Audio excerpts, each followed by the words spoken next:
Hello and welcome. दोस्तों, आज हम पढ़ेंगे एक इंटरेस्टिंग टॉपिक, लेकिन इकोनॉमिक्स का सबसे टफेस्ट टॉपिक। दोस्तों, घबराना बिल्कुल भी नहीं, क्योंकि पढ़ा हम रहे हैं तो टफ कोई भी चीज़ नहीं लगेगी। इकोनॉमिक्स है तो समझ आ जाएगी दोस्तों। तो स्टार्ट करते हैं आज का ये इंटरेस्टिंग वाला लेक्चर। पढ़ाएंगे आपके उमर सर, और बड़े ही दिलचस्प अंदाज से पढ़ाएंगे और आपको भी समझाएंगे। तो दोस्तों, without wastage of much time, let's get started. दोस्तों, आपके सिलेबस में जो दिया गया है दैट इज कैपिटल मार्केट। ठीक है, कैपिटल मार्केट। लेकिन यहाँ पे समझना है कि ये कैपिटल मार्केट आया कहाँ से। तो कैपिटल मार्केट को फिलहाल गोली मारो, फिलहाल छोड़ो। हम बात करेंगे इसके ओरिजिन पे कि कहाँ से ये निकला है। दोस्तों, असल में जो टर्म है that is financial market. And what is financial market? Financial market यही इंक्लूड करता है, इसी के दो कंपोनेंट्स होते हैं। एक होता है आपका मनी मार्केट और दूसरा होता है आपका कैपिटल मार्केट। सो हमारा पहला पॉइंट यहां पे कवर हो गया कि व्हाट इज फाइनेंशियल मार्केट। तो फाइनेंशियल मार्केट बेसिकली कवर करता है आपके दो कंपोनेंट्स को, मनी मार्केट को और कैपिटल मार्केट को। और कैपिटल मार्केट में फिर हम बाद में पढ़ते हैं प्राइमरी, सेकेंडरी। सेकेंडरी में आपके आते हैं Sensex, Nifty 50, Bombay stock exchange, बाकी बाकी चीज़ें वो हम बाद की बात करेंगे। लेकिन इन शॉर्ट पहले हमने क्या समझा सर? फाइनेंशियल मार्केट में दो चीज़ें आती है। एक आता है आपका मॉनेटरी मनी मार्केट और दूसरा आता है आपका कैपिटल मार्केट। ठीक है दोस्तों, तो सिलेबस में क्या दिया गया है? Capital market. लेकिन कैपिटल मार्केट तक पहुंचने के लिए हम थोड़ा सा फाइनेंशियल मार्केट को भी डिफाइन करेंगे, थोड़ा सा मनी मार्केट को भी डिफाइन करेंगे, और कैपिटल मार्केट को फिर डिटेल्ड पढ़ेंगे। लेकिन आज के लेक्चर में मैं कोशिश करूंगा कि हम ये तीनों चीजें पढ़े, और कल का जो लेक्चर होगा उस पर डिटेल्ड टॉपिक होगा कैपिटल मार्केट पे। आज मैं पूरा फ्रॉम बिगिनिंग टू एंड पढ़ाऊंगा, यानी पहले पॉइंट को रिलेट करूंगा लास्ट पॉइंट के साथ। लेकिन कल के लेक्चर में कैपिटल मार्केट को और ज्यादा डिटेल्ड में जाएंगे अंदर, क्योंकि यही आपके सिलेबस में पर्टिकुलरली टॉपिक मेंशन किया गया है। ठीक है दोस्तों, तो पहले बात करेंगे अब फाइनेंशियल मार्केट की। What is financial market? Financial को फिलहाल छोड़ो, मार्केट देखते हैं क्या होता है। मार्केट दोस्तों होता है जहां पे बाइंग एंड सेलिंग होता है, जहां पे आप कोई चीज खरीदते हो और जहां पे बेचने वाले बैठे होते हैं, दुकानदार बैठे होते हैं, वो बेचते हैं, यानी दे आर सेलिंग, एंड हम जाते हैं वहां पे चीजों को खरीदने, that is we are buying. So the place, the position, the location where we are selling and buying the things on the large quantity, that is known as market. उसको layman language में कहेंगे market. ठीक है, लेकिन financial market दोस्तों, हमारे banks को जरूरत पड़ती है पैसों की। हम सॉरी, हमारे गवर्नमेंट को पड़ते हैं जरूरत पैसों की। क्या गवर्नमेंट किसी मंडी में जाएगा पैसे लेने? क्या बड़ी बड़ी इंडस्ट्री जो करोड़ों में जिनका व्यापार होता है, जो जिनका कैपिटल करोड़ों में होता है, क्या वो किसी दो टकी यहाँ पे मंडी में जाएंगे पैसे लेने के लिए? किसी दुकानदार के पास जाएंगे पैसे लेने के लिए? नहीं। तो दोस्तों, उस चीज के लिए वहां पे एक इंस्टीट्यूशन बनाया गया है जिसका नाम है फाइनेंशियल मार्केट। और फाइनेंशियल मार्केट क्या होता है? ये वो सिस्टम होता है विच कंसिस्ट्स ऑफ फिनेंशियल इंस्टीट्यूशंस, जहां पे इंस्टीट्यूशंस होते हैं जो आपको पैसे देंगे। ठीक है ना, जो आपको पैसे देंगे। वो कोई मंडी नहीं होती, यहाँ पे इंस्टीट्यूशन होते हैं जो पैसे देंगे। गवर्नमेंट को पैसे देते हैं, बड़ी बड़ी सीमेंट इंडस्ट्रीज को पैसे देते हैं, बड़ी बड़ी सीमेंट फैक्ट्रीज को, आयरन फैक्ट्रीज को, जो करोड़ों में, बिलियंस में, ट्रिलियंस में जिनका व्यापार होता है, उनको ये पैसे देते हैं। कौन? उनको नाम देते हैं फिनेंशियल इंस्टीट्यूशंस। और क्या होता है यहाँ पे? फिनेंशियल इंस्टीट्यूशंस और फिनेंशियल इंस्ट्रूमेंट्स। लेकिन देंगे किस तरीके से, उसको हम कहते हैं फिनेंशियल इंस्ट्रूमेंट। उसको कहते हैं फिनेंशियल। देखो दोस्तों, फिनेंशियल इंस्ट्रूमेंट में यहां पे बताता हूं। इसमें हमारे आते हैं बॉन्ड्स, इसमें आते हैं हमारे डेबेंचर्स, इसमें आते हैं हमारे शेयर्स, इसमें आते हैं ट्रेजरी बिल्स, इसमें आते हैं कूपन्स, इसमें आते हैं बियरर बॉन्ड्स आते हैं, इसमें आते हैं आपके डेबेंचर्स। ठीक है, बहुत सारी चीजें आती हैं। लेकिन मैं थोड़ा सा यहां पे समझाऊंगा आपको कि ये इंस्ट्रूमेंट क्या होता है। देखो दोस्तों, for example, for example government security की मैं बात करूंगा, गवर्नमेंट सिक्योरिटी की बात करूंगा। गवर्नमेंट को पैसे जरूरत पड़ी तो गवर्नमेंट क्या करेगा? गवर्नमेंट एक डॉक्यूमेंट बनाएगा, एक डॉक्यूमेंट प्रिंट करेगा। ठीक है दोस्तों, यानी गवर्नमेंट को पैसों की जरूरत पड़ी तो गवर्नमेंट एक डॉक्यूमेंट प्रिंट करेगा जिसका वैल्यू होगा, फॉर एग्जांपल मैं लिखूंगा 100 रुपीज। यानी फॉर एग्जांपल गवर्नमेंट को 100 रुपए की जरूरत पड़ी। गवर्नमेंट को कभी 100 रुपए की जरूरत नहीं पड़ती, करोड़ों में, बिलियन में, ट्रिलियंस में जरूरत पड़ती है, मिलियन डॉलर्स में जरूरत पड़ती है। खैर वो छोड़ो, मैं सिंप्लीफिकेशन में समझाने के लिए बता रहा हूं। तो गवर्नमेंट क्या करेगी, गवर्नमेंट यहां पे एक डॉक्यूमेंट प्रिंट करेगी, उसका फेस वैल्यू यानी जो उसका कीमत होगा दोस्तों वो होगा 100 रुपीज। ठीक है, वो बोलेगा किसी फाइनेंशियल इंस्टीट्यूशन को कि भाई ये लो और मुझे 80 रुपीज ही दो। ठीक है, मुझे आप 80 रुपीज दो।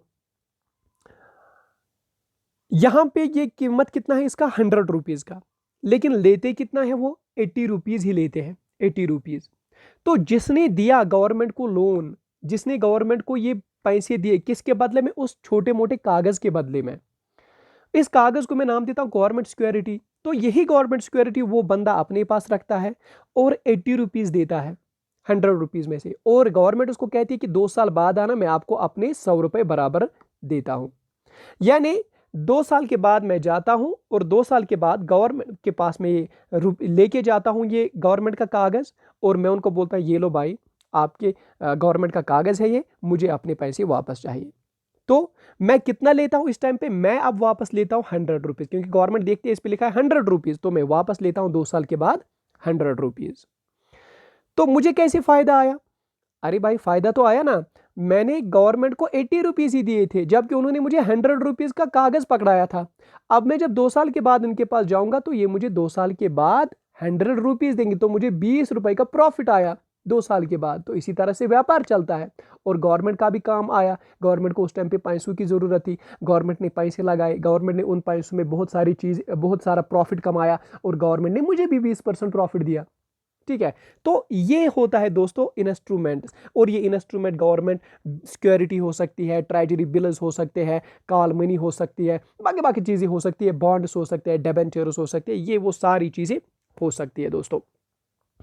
अच्छा, रेगुलेटरी, अच्छा इसमें क्या होता है, इसमें होता है रेगुलेटरी बॉडीज, यानी जो इसको दबाव में रखती है, काबू में रखती है। अच्छा कितना दे सकते हो आप, अच्छा ये वाला जो गवर्नमेंट कितना ले सकता है, ज्यादा से ज्यादा गवर्नमेंट कितना ले सकता है, तो इसके ऊपर जो रेगुलेटरी बॉडी होगी वो होगी आरबीआई, और कभी कभी होती है एसईबीआई भी, यानी security exchange board of India.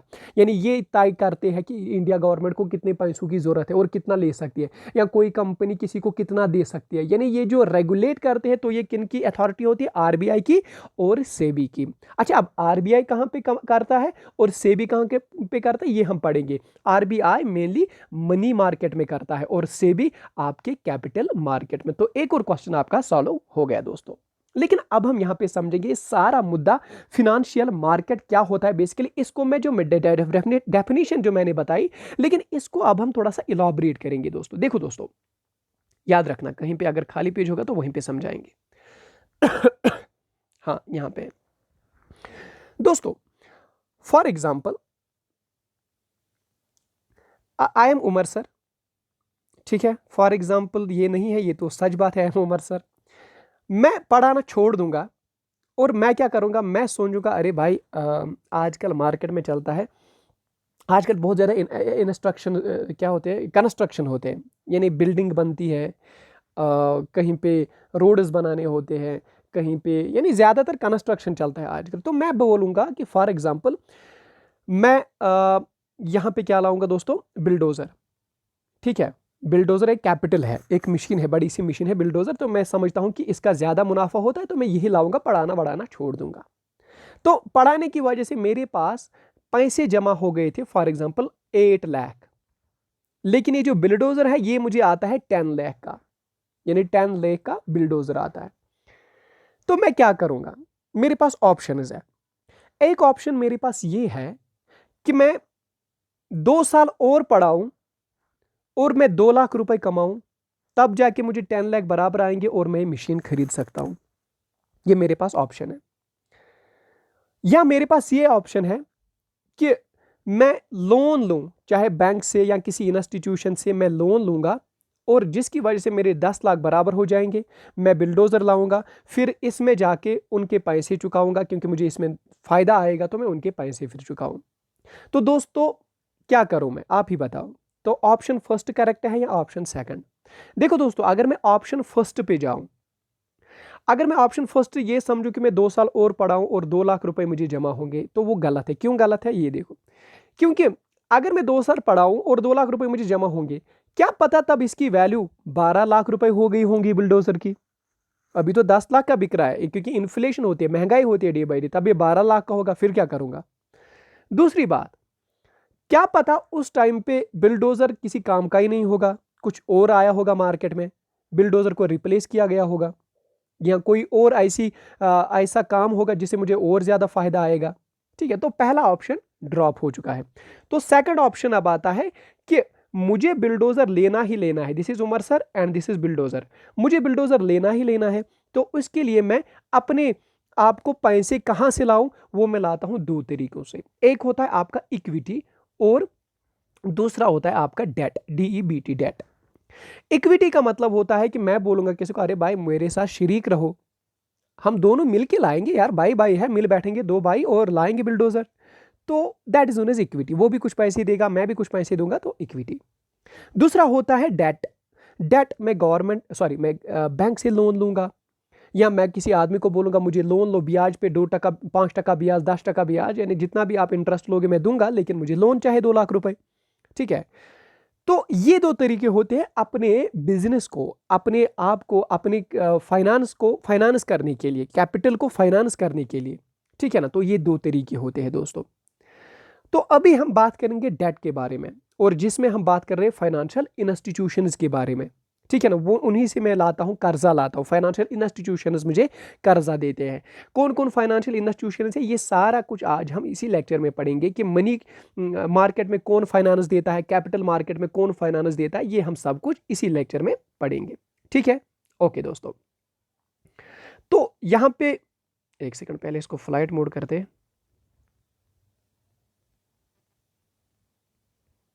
ठीक है दोस्तों, अच्छा, तो यहां पे क्या आता है, मैंने बोला कि इसको ये फैसिलिटेट क्या करता है, flow of debt and equity capital, जो मैंने आपको बताया कि यहां पे डेट आता है यानी कर्जा, और इक्विटी, इक्विटी ये मैंने समझाया दोस्तों। अच्छा, अब कौन कौन सी फाइनेंशियल इंस्टीट्यूशंस है जो लैंड करते हैं, जो पैसे देते हैं।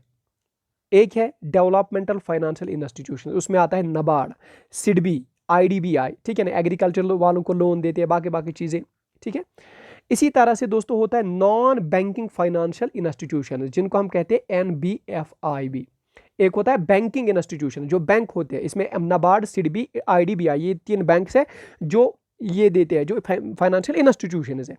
लेकिन नॉन बैंकर्स भी होते हैं, जो बैंक नहीं होते लेकिन फिर भी वो इंस्टीट्यूशंस होते हैं, उनको हम कहते हैं नॉन बैंकिंग फाइनेंशियल इंस्टीट्यूशंस। ठीक है ना दोस्तों, उनमें क्या आता है, उनमें आपका म्यूचुअल फंड आता है, उनमें आपका चिट फंड्स आता है, उनमें आपकी बहुत सारी चीज़ें जो नॉन बैंकिंग होते हैं लेकिन फिर भी वो देते हैं, वो भी इंस्टीट्यूशंस होते हैं जहाँ से आप पैसे ले सकते हो। ठीक है ना, या लाइफ इंश्योरेंस का LIC होता है, तो ये आते हैं NBFI में, नॉन बैंकिंग फाइनेंशियल इंस्टीट्यूशंस में।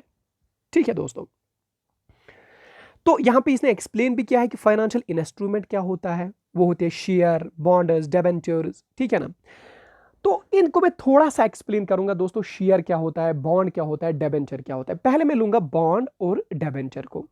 बॉन्ड जो होता है वही डिबेंचर भी होता है, यानी that is one and the same thing, उतनी बड़ी फर्क नहीं है बॉन्ड और डिबेंचर में। अलबत्ता ब्रिटेन में हम इसको बॉन्ड कहते हैं, और अगर हम बात करेंगे अमेरिका की तो वहां पे हम इसको डिबेंचर कहते हैं। ठीक है दोस्तों, ओके। यूजुअली अगर गवर्नमेंट का कोई कागज होगा, यानी जो अभी मैं समझा रहा था गवर्नमेंट का कागज, या पब्लिक सेक्टर यूनिट का होगा, यानी गवर्नमेंट का या पब्लिक सेक्टर का, यानी गवर्नमेंट का, इन शॉर्ट अगर कोई कागज होगा तो उसको हम कहते हैं बॉन्ड। यही अगर प्राइवेट कंपनी कोई देगी ये कागज और उसको हम पैसे देंगे, that is known as debenture. ठीक है ना दोस्तों, तो बड़ी डिफरेंस नहीं है।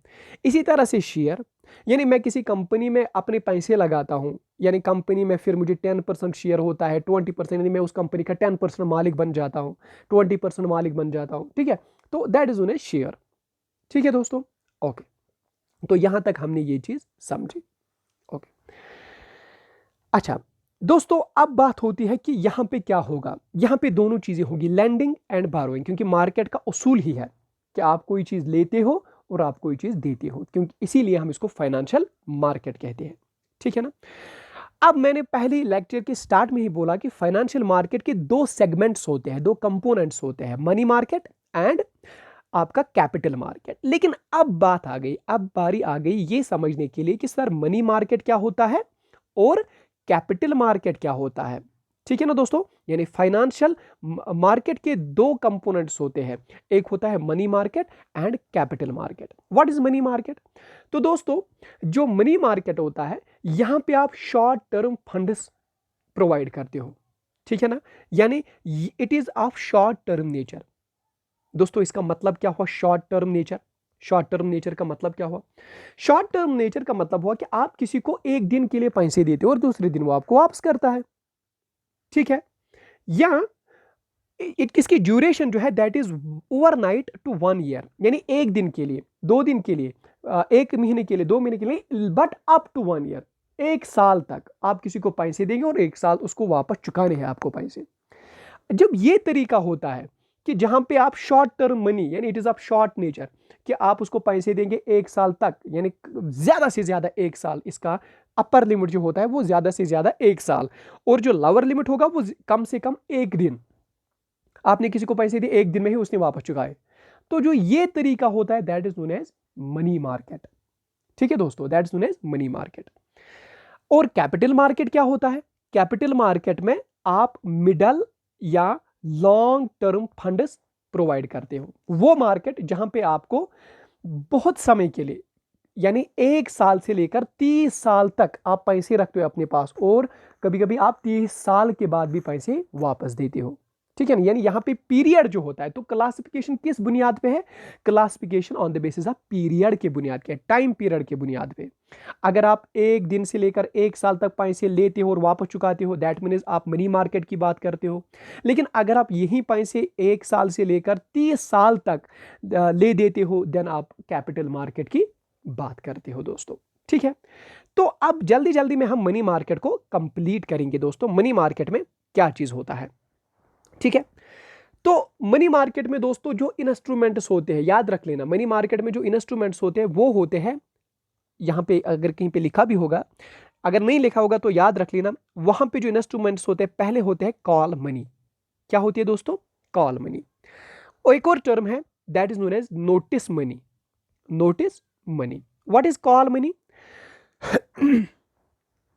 कॉल मनी दोस्तों होता है जहां पे आपने किसी को एक रात के लिए पैसे दिए और दूसरे दिन उसने आपको पैसे वापस चुकाए, that is known as call money. यानी you lent for a very short period of time and the period is 1 day, only एक दिन, that's known as call money. यानी आपने पैसों को कॉल किए, पैसे आ गए और वो एक दिन में आपने वापस भी चुकाए। लेकिन अगर यही मसला 14 दिन तक चला कि आपने 14 दिन में पैसे वापस किए, that is known as call money. That's known as call money, sorry notice money. तो कॉल मनी और नोटिस मनी में बस इतना फर्क है, कॉल मनी में 1 दिन का समय रखते हैं और नोटिस मनी में 14 दिन का समय रखते हैं। 14 दिन क्यों? उसको हम फोर्टनाइट कहते हैं। ठीक है ना, 14 दिन। लेकिन दोस्तों यहां पे एक अच्छी चीज जो मैं बताऊंगा दोस्तों, दैट इज कोलेटरल सिक्योरिटी यहां पे नहीं होती है। कोलेटरल सिक्योरिटी मतलब आप कोई चीज गिरवी नहीं रखते हो, यहां पे आप कोई चीज गिरवी नहीं रखते हो। अच्छा, अब ये जरूरत क्यों पड़ती है? कौन देगा 1 दिन के लिए और 2 दिन के लिए या 14 दिन के लिए? क्यों जरूरत पड़ती है पैसे? बेसिकली जो आपको कभी कभी बैंक्स में CRR, जो आपने मॉनिटरी पॉलिसी में पढ़ा होगा, कैश रिजर्व रेशो, मैंने ही पढ़ा है कैश रिजर्व रेशो, ये बैंक्स को मेंटेन रखना ही रखना पड़ता है 4%, कभी कभी 5, कभी कभी 6, जो भी RBI बोलेगा। अगर ये कम पड़ गया या ज्यादा पड़ना है तो ये पैसे बराबर करने के लिए बैंक किसी दूसरे बैंक से पैसे लेगा, बोलेगा अरे भाई आज दो, कल मैं वापस करूंगा, या एक फोर्टनाइट के लिए दो, यानी 14 दिन के लिए दो, मैं वापस कर दूंगा। तो इसलिए ये होता है ताकि आप अपनी CRR को मेंटेन रखेंगे, मैनेज कर पाएंगे। इसमें मिसमैनेजमेंट आ चुका है, तो दैट इज वाई कि आप कॉल मनी का कॉन्सेप्ट आता है और नोटिस मनी का कॉन्सेप्ट आता है। ठीक है दोस्तों, ओके, वेरी गुड। इसी मनी मार्केट में एक और चीज होता है, अगर यहां पे दिखा गया होगा तो मैं पढ़ाऊंगा, अगर नहीं है तो तब भी पढ़ेंगे दोस्तों।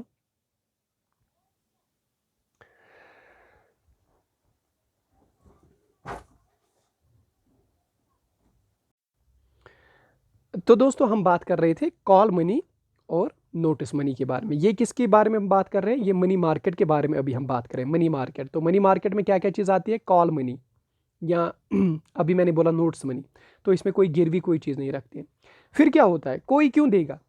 इंटरेस्ट लेगा ना। मैं एक बैंक दूसरे बैंक को देगा, लेकिन इंटरेस्ट लेगा, और कितना इंटरेस्ट होगा? This is market determiner. Market में जितना रेट चल रहा होगा उस टाइम पे, उसी हिसाब से उतना ब्याज कोई देता है और कोई लेता है। इसी तरह से दोस्तों इसके जो एक और इंस्ट्रूमेंट है, market instrument, that is government securities. ये आपको बहुत ज़्यादा ज़रूरी समझनी है। What is government security? क्या होती है गवर्नमेंट सिक्योरिटी?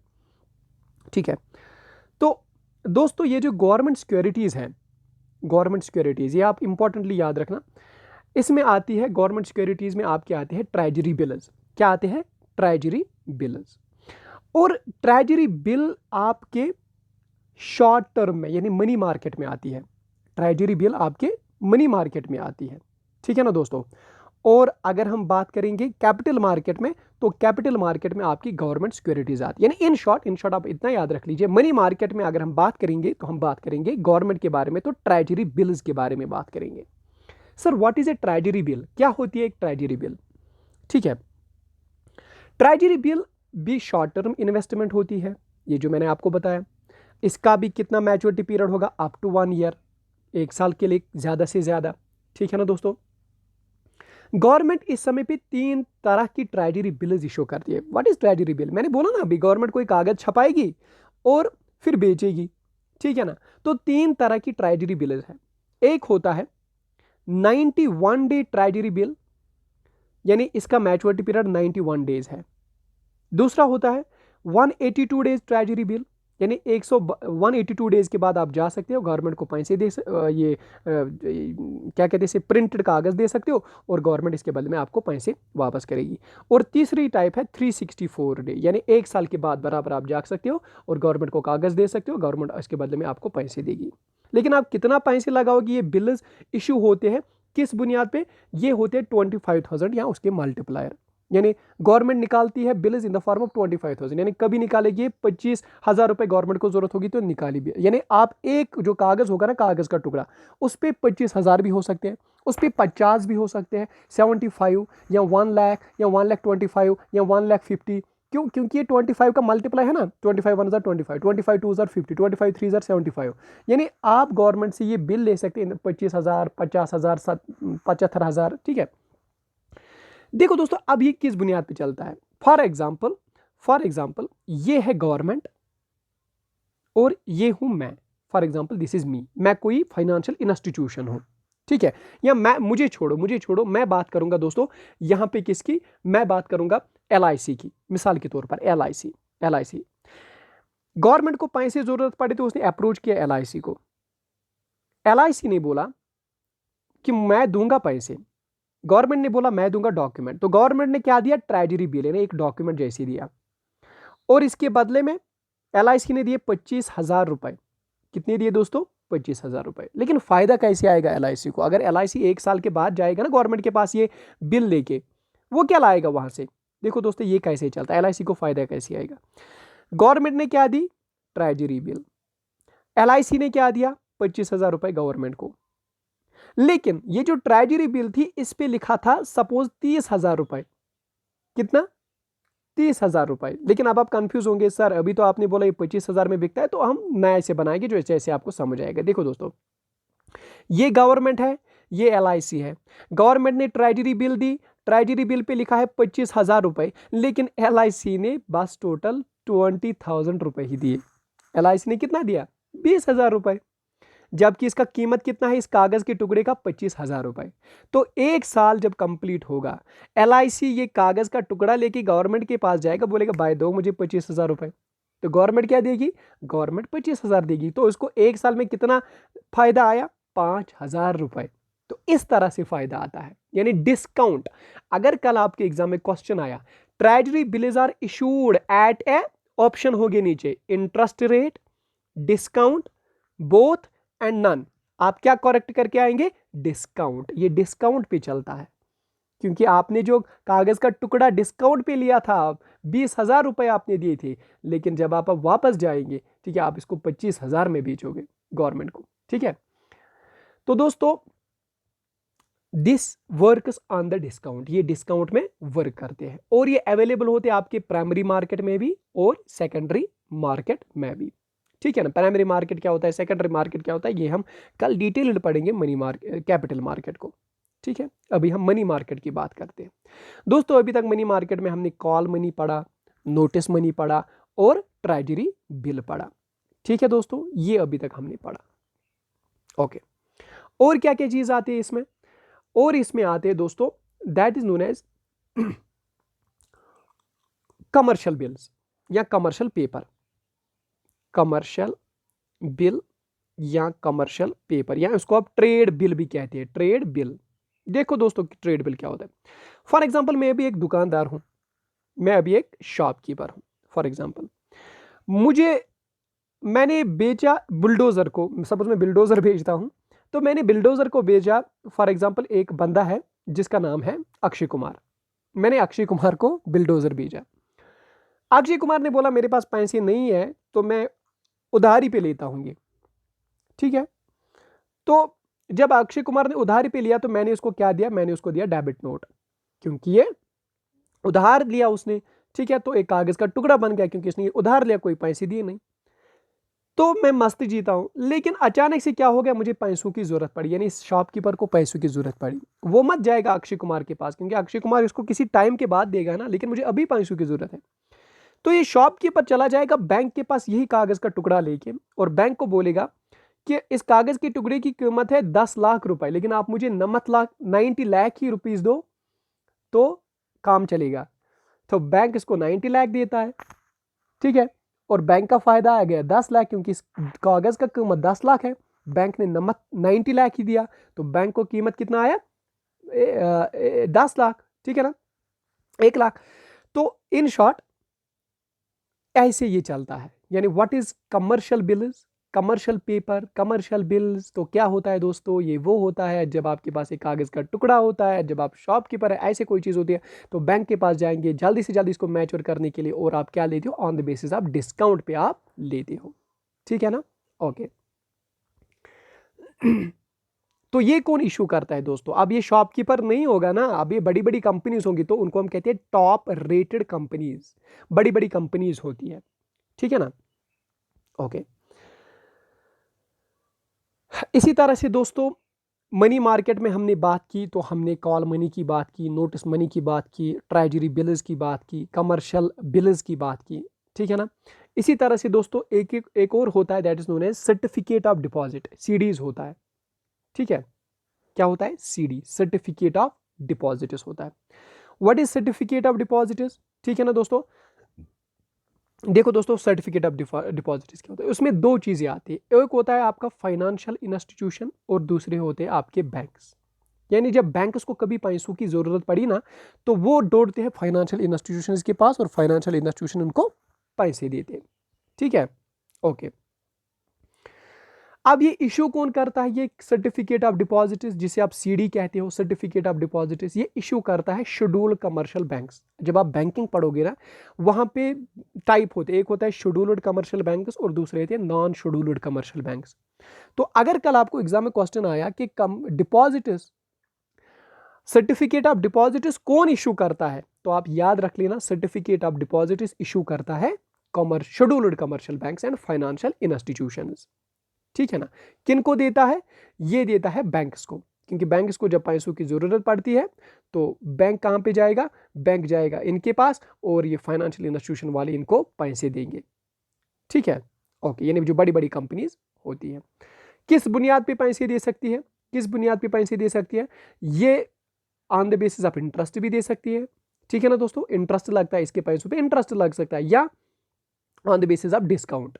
लेकिन याद रख लेना दोस्तों कि जो ऑथेंटिक बुक्स लिखती है, अगर आपको कल क्वेश्चन आया कि सीडी जो है यानी सर्टिफिकेट ऑफ डिपॉजिट जो है ये किस बुनियाद पे दिया जाता है, it is issued on a discount to the face value, it is issued on a discount to the face value. देखो दोस्तों अभी जो मैं समझा रहा था, मैं आपने 100 रुपीज का कोई डॉक्यूमेंट बनाया, ठीक है ना, ये मैंने दिया फाइनेंशियल इंस्टीट्यूशन को, तो फाइनेंशियल ये कौन है, ये बैंक है, तो फाइनेंशियल इंस्टीट्यूशन वाले इसको सिर्फ 90 रुपीज देते हैं। ठीक है, तो जब इसको 90 रुपीज़ दिया, लेकिन एक साल जब चला गया, फाइनेंशियल इंस्टीट्यूशन वाले इनके पास जाते हैं तो बैंक इसको बराबर 100 रुपीज़ देता है। तो ये किस पे चलता है? डिस्काउंट पे। ठीक है, इसको 10 रुपीज़ का डिस्काउंट मिला था, तो वही उसको फायदा आया फाइनेंशियल इंस्टीट्यूशन को। और ये जो 100 रुपीज़ है ना, it is known as face value, it is known as face value. लेकिन जो ये 90 रुपीज़ है, it is known as issue price, it is known as issue price. ठीक है ना दोस्तों, तो ये भी इसी बुनियाद पे चलता है। तो कमर्शियल पेपर्स की बात हो गई, सर्टिफिकेट ऑफ डिपॉजिट्स की बात हो गई, ठीक है ना। ओके दोस्तों, तो ये आता है आपके मनी मार्केट में। ओके, अब बात करेंगे दोस्तों हम किस चीज़ की, जो हमारा असल में टॉपिक है, that is your capital market. लेकिन कैपिटल मार्केट जाने से पहले यहाँ पे इसने थोड़ा सा ये डिस्क्रिप्शन लिखा है जो आपके एग्जाम के लिए बिल्कुल भी ज़रूरत नहीं है, लेकिन फिर भी हम पढ़ेंगे। मनी मार्केट क्यों ज़रूरी होता है? ताकि मॉनेटरी इक्विलिब्रियम रहे, डिमांड एंड सप्लाई अच्छे से बरकरार चलता रहे, इकोनॉमिक ग्रोथ हो कंट्री में, ठीक है ना, ट्रेड और इंडस्ट्री अच्छे से चलती रहे, कैपिटल फॉर्मेशन, कभी आपको बिजनेस स्टार्ट करना हो तो ये चीज़ें आपको बिजनेस में ज़रूरत पड़ती है पैसे, तो आप मनी मार्केट में जा सकते हो, शॉर्ट टर्म के लिए लोन ले सकते हो, ठीक है ना। तो ये चीज़ें, अच्छा, मनी मार्केट में कौन कौन ये लोन देता है? आरबीआई दे सकता है, कमर्शियल बैंक्स देंगे, कॉर्पोरेटिव बैंक्स देंगे, non financial companies like LIC, GIG, UTI, ये सारी चीज़ें इसमें आती है। और सबसे बड़ी बात डीएफएचआई यानी discount and finance housing of India, ये देते हैं। तो यहाँ पे हमने ये बात की मनी मार्केट्स के बारे में। अब हम बात करेंगे दोस्तों कैपिटल मार्केट्स के बारे में। कैपिटल मार्केट, तो अभी मैंने लेक्चर में ही बोला, लेक्चर पढ़ते हुए हमने बोला था कि कैपिटल मार्केट वो मार्केट होता है जहां पे आप मीडियम और लॉन्ग टर्म फंड्स रेज कर सकते हैं, usually from 1 year to 20 year, यानी 30 साल के लिए भी आप किसी को कर्जा देती हो, तो उस चीज को हम कैपिटल मार्केट कहते हैं। और दोस्तों कैपिटल मार्केट में क्या लगता है? कैपिटल मार्केट में याद रख लेना, इंटरेस्ट लगता है, सूद। लेकिन मनी मार्केट में यूजुअली क्या लगता था? डिस्काउंट। लेकिन यहां पे सूद लगता है, ठीक है ना। और गवर्नमेंट का मनी मार्केट में हमने क्या पढ़ाया था? Treasury bill. लेकिन अगर गवर्नमेंट को 20 साल 30 साल के लिए पैसे चाहिए होते हैं, तब उसको मैं नाम देता हूं गवर्नमेंट सिक्योरिटी। क्या नाम देता हूं दोस्तों? यूजुअली तभी मैं नाम देता हूं उसको गवर्नमेंट सिक्योरिटी। और कभी कभी मैं जीरो कूपन बॉन्ड्स भी उनको कहता हूं, ठीक है ना दोस्तों। ओके, तो अच्छा, यहां पे अब हम दोस्तों बात करेंगे किस चीज की? गवर्नमेंट सिक्योरिटीज की, या इन पर्टिकुलरली मैं बात करूंगा कैपिटल मार्केट की। What is capital market? Definition पे आएंगे। तो कैपिटल मार्केट जहां पे वो मार्केट जहां पे फंड्स आप देंगे या लेंगे, लेकिन मैच्योरिटी कितना होगा? Period of 1 year and up to 30 years, usually 30 years, ठीक है। ओके, इनको हम मैं नाम देता हूं टर्म फंड्स भी, यानी जो 1 साल के बाद, यानी जिनका maturity period greater than 1 year होता है, उनको मैं नाम देता हूं term funds, sorry long term funds. Long term funds या टर्म फंड्स हम उनको नाम देते हैं, या उसमें मीडियम टर्म भी आएगा और लॉन्ग टर्म भी, दोनों चीजें आएंगी, ठीक है ना। ओके, यहाँ पे फंड्स कौन डिमांड करता है? गवर्नमेंट भी डिमांड करता है और प्राइवेट वाले भी डिमांड करते हैं, क्योंकि जरूरत दोनों को पड़ती है पैसों की, ठीक है ना। और यहाँ पे कौन देगा पैसे? बैंक्स देते हैं, financial public financial institution like LIC, GIG, या डेवलपमेंटल फाइनेंशियल इंस्टीट्यूशन या म्यूचुअल फंड्स, ये होते हैं इस मार्केट में पार्टिसिपेंट्स, ठीक है दोस्तों, ये इंपॉर्टेंटली याद रख लेना। अच्छा, इसमें क्या क्या आता है? इसमें कंपोनेंट्स क्या क्या आते हैं? गवर्नमेंट सिक्योरिटीज आती है, मर्चेंट बैंक्स आते हैं, म्यूचुअल फंड्स आते हैं, वेंचर कैपिटल कंपनीज आते हैं, जो हम कल डिटेल्ड में पढ़ेंगे। लेकिन फिलहाल इस लेक्चर को मैं कंप्लीट करने की कोशिश करूंगा जितना आपके एग्जाम पॉइंट ऑफ व्यू से आएगा, लेकिन कल मैं इसको और डिटेल्ड खींचूंगा, क्योंकि आपको हमेशा के लिए ये चीज़ याद रहेगी। तो थोड़ा सा हम इनके बारे में डिफरेंस पढ़ेंगे दोस्तों, मनी मार्केट और कैपिटल मार्केट में। देखो, मनी मार्केट मैंने बोला short term financial institution up to 1 year, ज़्यादा से ज़्यादा देंगे आपको, ये 1 ईयर से लेकर 20 साल 30 साल तक भी देते हैं, ठीक है ना। ओके, जो ये यहाँ से आप पैसे लेते हो मनी मार्केट से, उसको हम कहते हैं वर्किंग कैपिटल फिनांस, ठीक है, वर्किंग कैपिटल, क्योंकि आपको जल्दी जल्दी जरूरत होती है। और जो यहाँ पे हम कैपिटल लेते हैं दोस्तों, उसको हम कहते हैं कैपिटल, प्रमोट्स कैपिटल फॉर्मेशन, इससे बड़ी बड़ी चीज़ें आप कर सकते हो, ठीक है। अच्छा, मनी मार्केट में क्या होता है? वर्क्स ओनली विद बॉन्ड्स, यहाँ पे बॉन्ड होते हैं, ठीक है दोस्तों, जो अभी मैं बात कर रहा था बॉन्ड, ठीक है। बॉन्ड क्या होता है ये मैंने आपको अभी बताया। तो यहाँ पे बॉन्ड्स होते हैं, for example commercial treasury billers, commercial billers, treasury, ये मैंने ऑलरेडी आपको एक्सप्लेन किए ऊपर। लेकिन अगर कैपिटल मार्केट की बात करें तो यहाँ पे बॉन्ड्स एंड इक्विटी दोनों होते हैं, यानी इसमें डेबेंचर आएगा, इसमें शेयर्स आएगा, ठीक है। यानी इसमें सिर्फ बॉन्ड आते हैं, लेकिन इसमें इक्विटी और बॉन्ड दोनों आ सकते हैं, इक्विटी क्या होता है कि मैं आपकी कंपनी में 50% मालिक, 40% मालिक, ठीक है, that is known as equity, share वेयर बाकी चीजें। तो यहाँ पे क्या होता है, it deals with high volume transaction, यानी यहाँ पे आप ज्यादा पैसे भी दे सकते हो। It deals with all value transaction, all value चाहे छोटी होगी बड़ी होगी हर कोई ये दे सकता है। Only banks are there, money market में सिर्फ बैंक्स होता है, लेकिन यहाँ पे ऑल फाइनेंशियल इंस्टीट्यूट, यहाँ पे शेड्यूल्ड बैंक्स भी होते हैं, कमर्शियल बैंक्स भी होते हैं, नॉन बैंक्स भी होते हैं, जैसे अब क्या LIC वो बैंक नहीं है, वो ये है, ठीक है। यहाँ पे जनरल पब्लिक कभी पार्टिसिपेट नहीं करती, ठीक है, और यहाँ पे जनरल पब्लिक पार्टिसिपेट करती है। क्यों? कोई बड़ा आदमी अंबानी वो बोलेगा किसी कंपनी में मैं इसका 50% मालिक, ये लो इसके 50% के बदले में पैसे, मैं इसका 50% मालिक, यानी जनरल पब्लिक भी यहाँ पे इन्वॉल्वमेंट दिखाती है, ठीक है, कैपिटल मार्केट में। और जो मैं ऊपर बात कर रहा था रेगुलेटरी बॉडी कौन है, यहाँ पे है RBI, reserve bank of India, India का सेंट्रल बैंक जो है that is known as reserve bank of India. और यहाँ पे कौन है दोस्तों, यहाँ पे CB यानी security exchange board of India, IRDA, PFRDA, ठीक है ना, यानी pension regulatory authorities, fund authority जो है ये यहाँ पे आती है दोस्तों। अब यहाँ पे इसने ट्रेजरी बिल्स की बात की है, कमर्शियल बिल्स की बात की है, कमर्शियल पेपर्स की बात की है, ठीक है, सर्टिफिकेट ऑफ डिपॉजिट की बात की है, ये आप सारे पढ़ लेना। लेकिन जो मैंने अभी आपको बताया वो बिल्कुल सही है, लेकिन थोड़ा सा आप यहाँ पे याद रखेंगे कि कमर्शियल पेपर्स और सर्टिफिकेट ऑफ डिपॉजिट इनको इशू किसने करा है, एक कमेटी है that is known as Vaghul committee, यहाँ भी वागुल कमेटी, यहाँ भी वागुल कमेटी, उन्होंने इसको थोड़ा सा और नजर देंगे ताकि अगर कोई पॉइंट छूटा हो वो मैं पढ़ाऊंगा। देखो दोस्तों, ट्रेजरी बिल्स की बात करेंगे तो ये कौन करता है, गवर्नमेंट बनाती है शॉर्ट टर्म बेसिस पे, ये भी मैंने आपको बताया, 14 डेज टू 364 डेज, ये भी मैंने आपको बताया, ठीक है ना। तो ये वर्क करते हैं डिस्काउंट पे, ये भी मैंने आपको बताया। इसके बाद बात करेंगे दोस्तों कमर्शियल बिल्स के बारे में। कमर्शियल बिल्स को ट्रेड बिल्स या बिल्स ऑफ एक्सचेंज भी कहते हैं, जो मैंने आपको बताया कि किस क्रेडिट के बुनियाद पे आपने किसी को कर्जा दे रखा है तो वो चीज़ें, ठीक है, ये भी डिस्काउंट की बुनियाद पे ही चलती है, इसको हम कहते हैं डिस्काउंट ऑफ बिल्स। इसी तरह से कमर्शियल पेपर्स, ठीक है ना, कमर्शियल पेपर्स इसको वागुल कमेटी ने रिकमेंड किया, ठीक है ना, ये भी ऐसी एक तरह का लोन होता है, ये भी डिस्काउंट पे ही वर्क करता है। इसी तरह से सर्टिफिकेट ऑफ डिपॉजिट दोस्तों, जो अभी अभी मैं बात कर रहा था, डिपॉजिट्स की बात कर रहा था, ये भी वागुल कमेटी ने ही किया। और discount and house finance house of India यानी DHFI, ये भी एक was set up as a subsidiary of RBI के बदले इसको रखा गया था थोड़े टाइम के लिए, इसको भी रिकमेंड किया वागुल कमेटी ने। दोस्तों इतना आपको याद रखना है क्योंकि मनी मार्केट आपके एग्जाम में नहीं है, कैपिटल मार्केट पे ही ज़्यादा फोकस करना है, ठीक है दोस्तों। अच्छा, अब हम बात करेंगे दोस्तों कैपिटल मार्केट की, बाद में हम इसके आएंगे प्राइमरी मार्केट, सेकेंडरी मार्केट, लेकिन अभी हम फिलहाल बात करेंगे इसके कैपिटल मार्केट में। जो मैंने आपको बताया इसमें आपके आते हैं middle and long term loans जो आते हैं, या middle and long term funds जो इसमें आते हैं, कोई देता है और कोई लेता है। अच्छा, यहाँ पे इसके जो इंस्टीट्यूशंस है दोस्तों, जो इसकी इंस्टीट्यूशंस है कहाँ से आएंगी कैपिटल मार्केट में, कहाँ से फंड्स आएंगे, तो इसको हम कहते हैं gilt edged market. What is gilt edged market? Gilt edged means best quality, ठीक है ना दोस्तों, ये हम यहां पे समझेंगे जिल्ट एजेड मार्केट क्या होता है। देखो दोस्तों, एक यहां पे एक कंपनी होती है दोस्तों जिसका नाम होता है क्रेडिट रेटिंग एजेंसी। याद रखना दोस्तों, क्रेडिट रेटिंग एजेंसी। देखो दोस्तों, मैं आपको सिंपली बताता हूं, आप किसी होटल में जाएंगे, आप होटल जाने से पहले नेट पे चेक करते हो कि इसकी रेटिंग क्या है, रिव्यूज क्या दिए हैं लोगों ने कि ये कैसा है। किसी ने 5 स्टार दिया होगा, किसी ने 4, किसी ने 3, किसी ने 2, किसी ने 1। हम कहते हैं कि इसकी रेटिंग 5 स्टार है तो एक ज़बरदस्त होटल है, तब जाके मैं ये ले।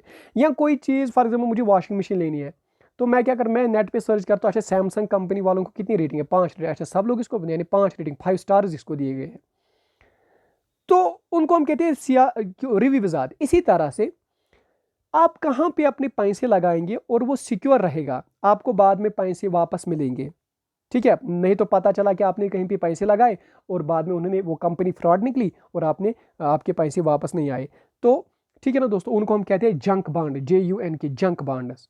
लेकिन उसके मुखालिफ में अगर देखेंगे वो होता है गिल्ड एजेड। गिल्ड एजेड क्या होता है? जहां पे आपको 100% गारंटी होती है कि आपको पैसे वापस मिलेंगे, ठीक है ना, उनको कहते हैं जिल्ट एजेड कंपनीज, वहां पे 100%। लेकिन जिल्ट एजेड के बदले में अपोजिट में क्या है, यहाँ पे है जिल्ट एजेड और यहाँ पे क्या है, जंक, ठीक है दोस्तों। तो जंक में कोई गारंटी नहीं होती है। और ये कौन बताता है? ये बताता है आपका जो मैंने अभी बोला दोस्तों, that is credit rating agency. Credit rating agency, credit rating agency जो आपने सुना होगा, मूडीज है, स्टैंडर्ड एंड पुअर्स एक कंपनी करके है, या मूडीज एक कंपनी है, वो आपको दिखाती है कि जिल्ट कौन कौन सी है और जंक कौन कौन सी है। ठीक है। और जिल्ट में A plus plus triple, for example अगर कोई कॉलेज अच्छा परफॉर्म करता है तो उसको ए ट्रिपल प्लस देते हैं ऊपर, या ए डबल प्लस, ऐसे होता है ना, ए प्लस प्लस प्लस या ए प्लस प्लस, या इसकी परफॉर्मेंस ए प्लस है, तो वो आते हैं किसमें? जिल्ट में। और जिनका बी सी डी ई होगा वो आएंगे जंक में। ठीक है दोस्तों। अब थोड़ा सा हम इन्हीं को यहाँ पे डिफ्रेंशिएट करेंगे, जिल्ट और जंक। जिल्ट में आपको 100% रिटर्न की गारंटी है कि वापस मिलेंगे पैसे जो आपने लगाए। दूसरा, यहाँ पे क्या होता है, मगर एक चीज होता है लो प्रॉफिट। यहाँ पे आपको लो प्रॉफिट दिया जाता है, 2% प्रॉफिट दिया जाता है।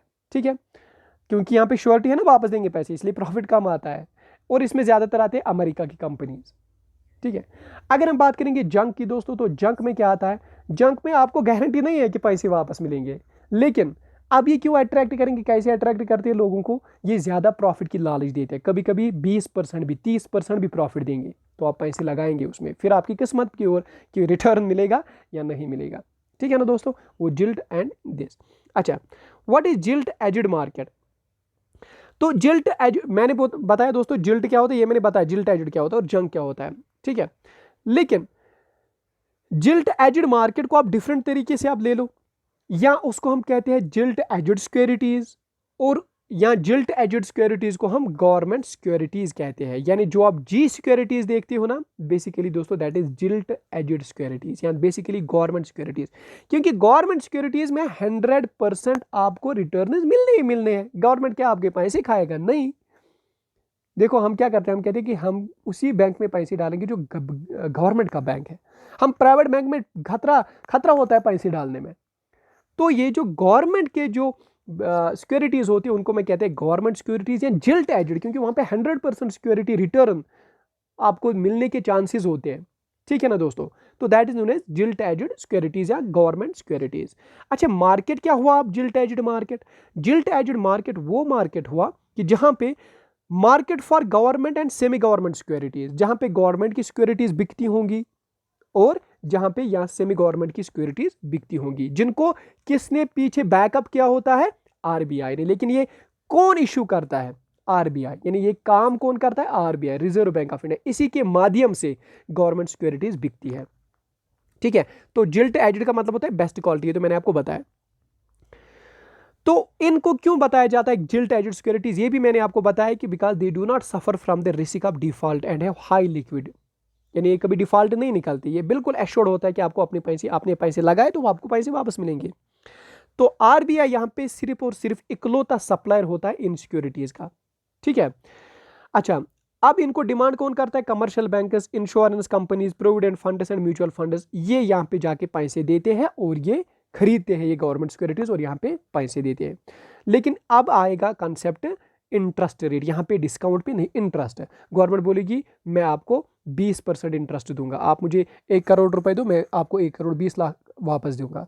ठीक है, लेकिन गवर्नमेंट क्या देता है इसके बदले में? गवर्नमेंट वही पकड़ाता है, एक कागज का टुकड़ा जिसका कीमत होता है 1,20 करोड़ का। ठीक है ना, यानी एक तरफ से कोलेटरल हो गया, यानी गिरवी, गवर्नमेंट ने अपनी तरफ से गिरवी रखा ये कागज का टुकड़ा जिसका कीमत है 1 करोड़। और इसके बदले में ये जो है for example provident funds, mutual funds, ये गवर्नमेंट को पैसे देते हैं। किसके बदले में? गवर्नमेंट सिक्योरिटीज के बदले में। ठीक है दोस्तों। अच्छा, अब ये जिल्ट एजेड सिक्योरिटीज जो है या गवर्नमेंट सिक्योरिटीज या जिल्ट एजेड सिक्योरिटीज जिन्हें आप बोलते हैं, ये 2 तरीके के होते हैं। ठीक है दोस्तों, एक होता है आपका जो शॉर्ट टर्म, मैंने अभी आपको बताया, that is known as treasury bill. Short term को क्या कहते हैं? Treasury bill. ठीक है ना, और कैश मैनेजमेंट बिल, यहां पे मैं लिखूंगा भी क्योंकि एग्जाम में क्वेश्चन आएगा। ट्रेजरी बिल को क्या नाम देते हैं? Cash management bills. Treasury bill को नाम देते हैं कैश मैनेजमेंट बिल भी। तो जो ये जी सिक्योरिटीज होते हैं, जिल्ट एजेड सिक्योरिटीज, ये 2 तरीके के होते हैं। एक होते हैं शॉर्ट टर्म, 1 साल तक ज्यादा से, जो अभी मैंने मनी मार्केट में पढ़ा है, तो गवर्नमेंट की है लेकिन अब की बार इसको हम कहेंगे ट्रेजरी बिल, क्योंकि शॉर्ट टर्म है ना, ट्रेजरी बिल गवर्नमेंट की ही है, जिल्ट ही है, क्योंकि 100% आपको गारंटी मिल जाएगी, लेकिन शॉर्ट टर्म है ना, मनी मार्केट में काम आएगी ना, तो तब जाके हम इसको बोलेंगे ट्रेजरी बिल या कैश मैनेजमेंट बिल। ठीक है, इसकी मैच्योरिटी कितनी होती है, लेस देन 1 ईयर। अगर हम बात करेंगे लॉन्ग टर्म मैच्योरिटी की, जिनकी मैच्योरिटी मोर देन 1 ईयर होती है, लेकिन गवर्नमेंट की ही सिक्योरिटी है, गवर्नमेंट की है, उसको हम कहते हैं गवर्नमेंट बॉन्ड या डेटेड सिक्योरिटीज। क्या कहते हैं दोस्तों, याद रखना, डेटेड सिक्योरिटीज या बॉन्ड, गवर्नमेंट बॉन्ड या डेटेड सिक्योरिटीज। इसको क्या कहेंगे, ट्रेजरी बिल। इसको क्या कहेंगे, बॉन्ड या डेटेड सिक्योरिटीज, क्योंकि ये आपको 2 साल बाद, 3 साल बाद, 20 साल बाद, 30 साल बाद वहां से पैसे वापस लेने हैं, इतना पीरियड आपको रखना है बीच में, तब जाके हम उसको बॉन्ड कहेंगे या डेटेड सिक्योरिटीज कहेंगे। तो जी सिक्योरिटीज 2 तरह के होते हैं, ट्रेजरी बिल्स एंड दिस। और अब हमने डेफिनेशन भी बताई, हमने आपको जी सिक्योरिटी 2 तरीके की बताई, ट्रेजरी बिल्स यानी शॉर्ट टर्म और बॉन्ड्स या डेटेड लॉन्ग टर्म। ये क्या होता है, on the basis of discount यहाँ पे चलता है, लेकिन यहाँ पे on the basis of interest चलता है। ठीक है दोस्तों, ओके। तो जीरो रिस्क ऑफ डिफॉल्ट होता है, या उनको हम risk free gilt edged instruments भी कहते हैं। ठीक है, ये 2 तरीके के होते हैं, ट्रेजरी बिल और बॉन्ड। लेकिन अब ये 2 और तरीके के होंगे, एक होगा सेविंग, आप सेव रख सकते हैं यानी लॉन्ग टर्म के लिए, जैसे saving bond, government saving bond निकालेगी, एक कागज का टुकड़ा, वो होगा सेविंग बॉन्ड, बोलेगा कि सेव रखो पैसे, हम इतना ब्याज देंगे, हर साल 10-10% ब्याज देंगे। इसी तरह से स्पेशल सिक्योरिटीज होती है, स्पेशल सिक्योरिटीज गवर्नमेंट को जल्दी जल्दी पैसे चाहिए, तो वो एक बॉन्ड निकालेगी, जैसे ऑयल बॉन्ड, क्योंकि ऑयल ज़्यादा इंपोर्ट करना होता है तो गवर्नमेंट को उसके लिए पैसे लगते हैं, तो वो बोलेगी अगर ऑयल बॉन्ड आप लोगी तो हम आपको 13% सिक्योरिटी ये देंगे, इंटरेस्ट।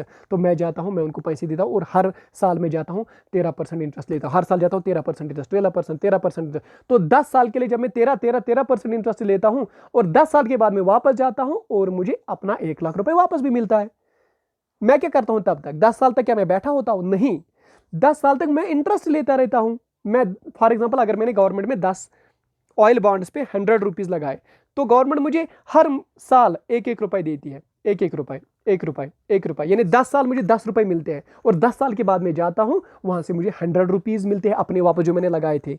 तो कितना मैंने लिया, मैंने अब एक तो 10 रुपए जीते, और ऊपर से 10 साल के बाद अपना 100 रुपीज भी वापस लिया, यानी मैंने प्रिंसिपल अमाउंट भी वापस लिया, लेकिन इंटरेस्ट अमाउंट में हर साल 1-1 रुपए लेता था। इसीलिए तो मैंने पैसे लगाए थे, क्योंकि मैं इंटरेस्ट लेता था, और 10 साल के बाद मुझे अपने पैसे वापस भी मिल गए, प्रिंसिपल भी वापस मिल गया। किस बुनियाद पे, गवर्नमेंट सिक्योरिटीज की बुनियाद पे, जिल्ड सिक्योरिटीज की बुनियाद पे। ठीक है ना। तो जो मैंने अभी बात की, स्पेशल सिक्योरिटीज, ऑयल बॉन्ड्स या फूड कॉर्पोरेशन बॉन्ड्स होते हैं, पावर बॉन्ड्स, ऑयल बॉन्ड्स होते हैं दोस्तों, ये इस तरह के बॉन्ड्स होते हैं।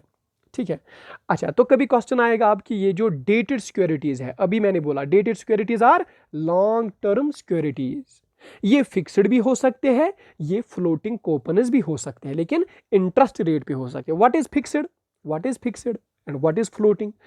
फिक्स्ड का मतलब होता है कि इसमें फिक्स्ड रेट लिखी होती है, मैं आपको 5% दूंगा, हर साल आप आ जाओ 5% ले जाओ, हर साल आ जाओ 5%, दैट इज फिक्स्ड रेट। अब होता है floating.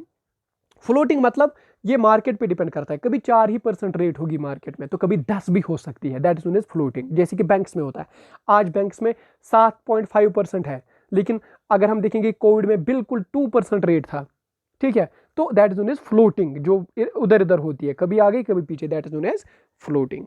Fixed rate and floating rate, ठीक है ना। तो यहां पे हमने बात की दोस्तों जिल्ट एजेड सिक्योरिटीज के बारे में, ठीक है ना, ओके। तो इसने क्या लिखा है, इसने लिखा है कि treasury bills are issued to meet short term needs, ये तो मैंने बताया, लेकिन government bonds are issued to meet long term developmental expenditure. देखो, लॉन्ग टर्म डेवलपमेंटल एक्सपेंडिचर का मतलब है गवर्नमेंट को अभी सड़कें बनानी है, तो उसको पैसे लगेंगे, तो गवर्नमेंट बोलेगा ये लो PMGSY बॉन्ड, प्रधानमंत्री ग्रामीण सड़क योजना बॉन्ड, तो वो लोग पैसे बॉन्ड मार्केट में लाएगा, कूपन मार्केट में लाएगा, मैं वो कूपन लूँगा, और वो क्या मुझे देगा, हर साल मैं जाऊँगा, वो मुझे वहाँ पे इंटरेस्ट देगा, और 5 साल के बाद मुझे क्या देगा, अपने पैसे वापस देगा, ठीक है ना, और गवर्नमेंट का भी काम निकल जाएगा, गवर्नमेंट के रोड्स बन गए, ठीक है ना दोस्तों। सो ये पॉलिसी होती।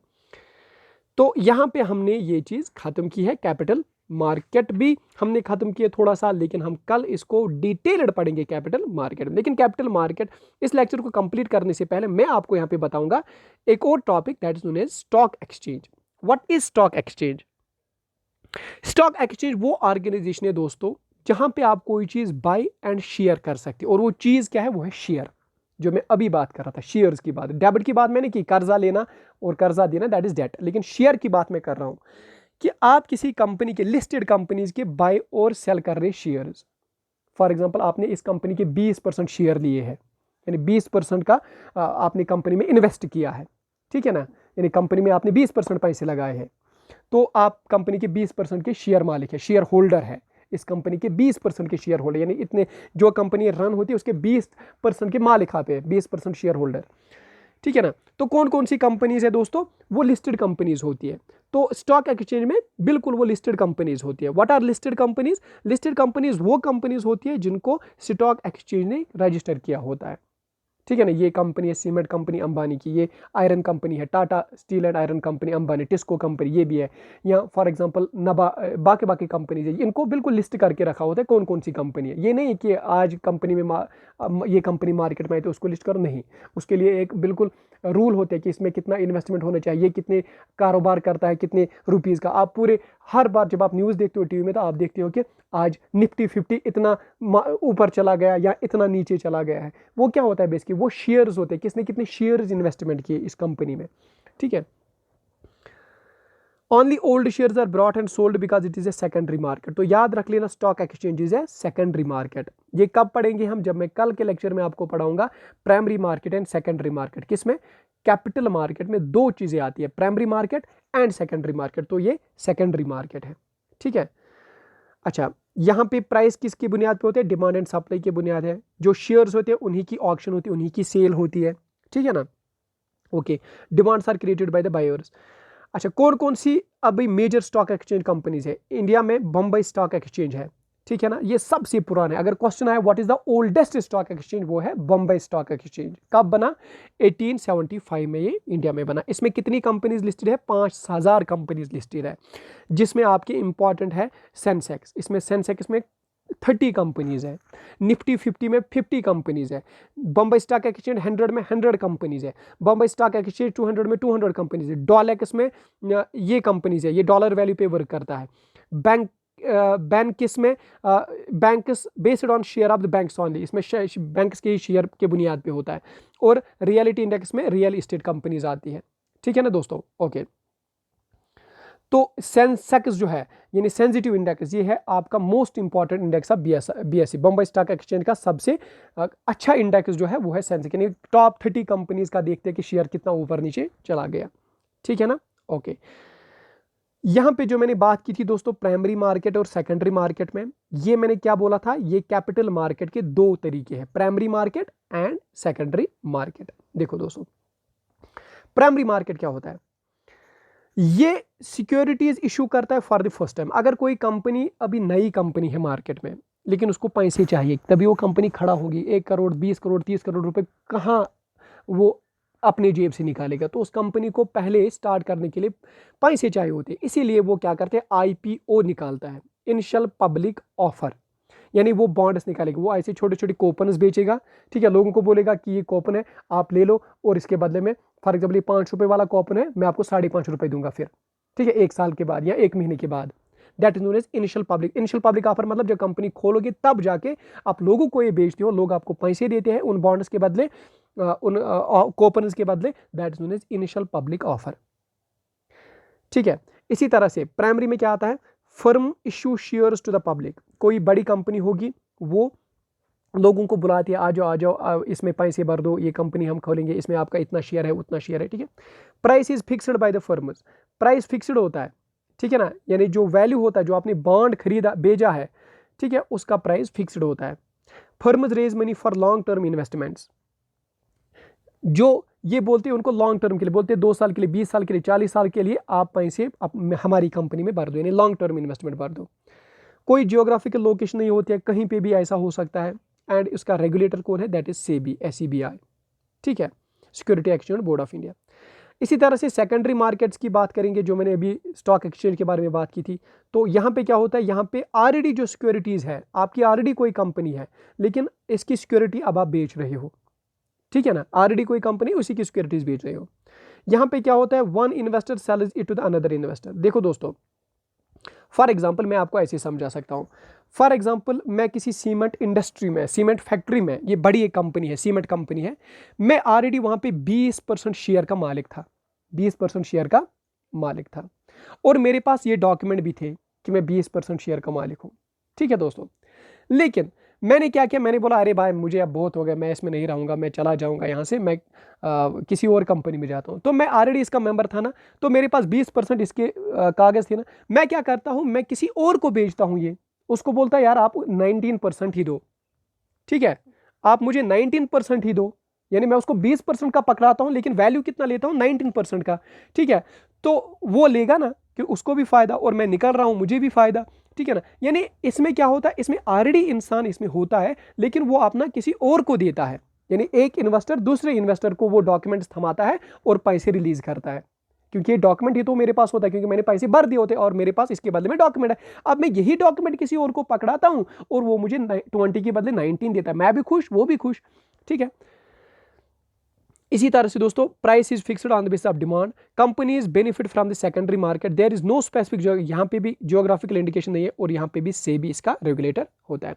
तो दोस्तों जिसको इतना ही पढ़ना एग्जाम पॉइंट ऑफ व्यू से, उसने तो सारा कुछ पढ़ा, primary market, secondary market, financial market. लेकिन अब मैं डिटेल्ड में कल इस लेक्चर को कैपिटल मार्केट को डिटेल्ड में कल पढ़ाऊंगा ताकि आप रिलेट कर पाओगे पहले पॉइंट तो लास्ट पॉइंट, आप अच्छे से फिर इसको रिलेट कर पाओगे। हालांकि मुझे लगता है कोई पॉइंट नहीं छूटा, लेकिन इसमें क्या है दोस्तों जो मैं कल में पढ़ाऊंगा, जो इसमें कंपोनेंट्स रहे, अब कैपिटल मार्केट के कंपोनेंट्स क्या क्या है, गवर्नमेंट सिक्योरिटीज, अभी वो मैंने डिस्कस किया, उसको नहीं पढ़ेंगे, इंडस्ट्रियल सिक्योरिटीज उसको पढ़ेंगे, मर्चेंट बैंक्स उसको पढ़ेंगे, म्यूचुअल फंड्स उसको पढ़ेंगे, वेंचर कैपिटल उसको पढ़ेंगे, क्योंकि उसमें कभी कभी यूपीएससी में क्वेश्चन पूछा जाता है। बाकी ये जो छोटे मोटे एग्जाम है वहाँ पे इसमें क्वेश्चन नहीं आते। और एक बात इस के रिलेटेड वो ये कि इस जो अभी हमने लेक्चर पढ़ा ना कैपिटल मार्केट या फाइनेंस में, इसमें कोई भी क्वेश्चन किसी एग्जाम में ज़्यादातर नहीं पूछा जाता। यूपीएससी की भी बात करेंगे तो हार्डली एक क्वेश्चन आता है।